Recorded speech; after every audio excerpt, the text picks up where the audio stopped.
Hey, MVPs. Rico knows. Just finished watching the national championship for basketball. Shout out to UConn. Predicted they would win. Shout out to all the MVPs. Hopefully you guys won a ton of money. I had UConn covering the spread and winning the money line. No big deal. Just another day in Rico's world. That's 2 years in a row. But I saw this on Twitter, and I wanted to talk about it. Safety Myles Slusher hitting the transfer portal. Plans to hit the portal. If you don't remember, this is a young man that transferred in from Arkansas.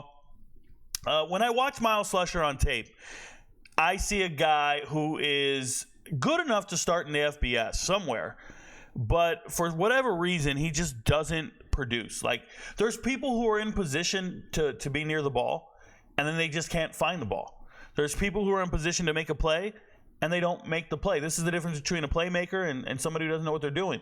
Sometimes the ball's in the air, and he just can't make the right play on it. I can remember when he transferred into Colorado, I went to do an assessment on his tape, his PFF ranking, all these different things, and he was literally one of the 5 or 10 lowest ranked players of any starting safety in America. I think he was ranked somewhere in the 180, 190 range. And this is not a knock on him. This is me just giving you the results of his play. And this was while he was at Arkansas. So granted, he was a starter in the SEC, one of the worst starters in America. So then he transfers to Colorado. And when you look at the Colorado secondary, very good, a lot of depth, a lot of great players. And it was even to the point where I thought Roderick Ward was better last year and probably should have had more playing time and got in the rotation before Myles Slusher. And shout out to him. It's no knock on these individuals and these young men. I know they're trying their best, but if we're being real and we're assessing certain talents, I don't think he's an FBS caliber starter. I know I started this video by saying he is one, but by all metrics, by the ratings and the PFFs and everything else, he's one of the worst graded starters in the FBS level. So you're either a depth piece at the FBS level or you're an FCS level player.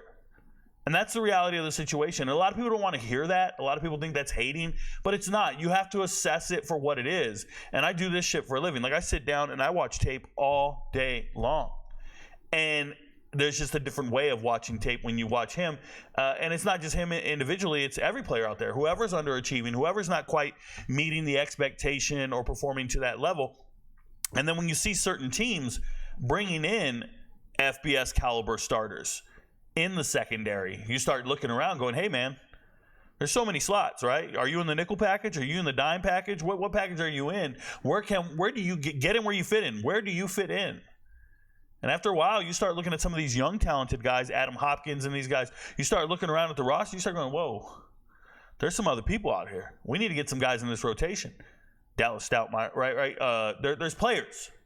And I don't want to knock Carter Stoutmeyer. I don't want to knock anyone, but I want to keep it real, and I never pull punches. So shout out to Myles Slusher. I hope he finds, somewhere. I hope he lands on his feet somewhere. I've watched a lot of other Colorado transfers depart and be realistic about their playing style and their playing ability and their talent, and they do find another home, right? They do. I just saw Wilty. I think he just found a home at South Florida.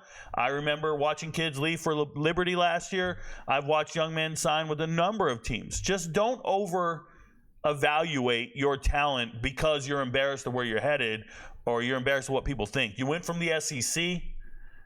Whoever told you belonged in the SEC, I don't know. But you went from the SEC to one of the worst starting teams out there last year in Colorado, right? A 4-win team and a rebuilding team.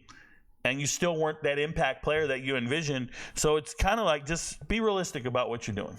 And I know it's all relationship driven, but be realistic about what you're doing. And hopefully the next position and the next stop is one where you can thrive, contribute to the team, and help them get some wins, right? Your friends don't know, but Rico knows. Peace, y'all.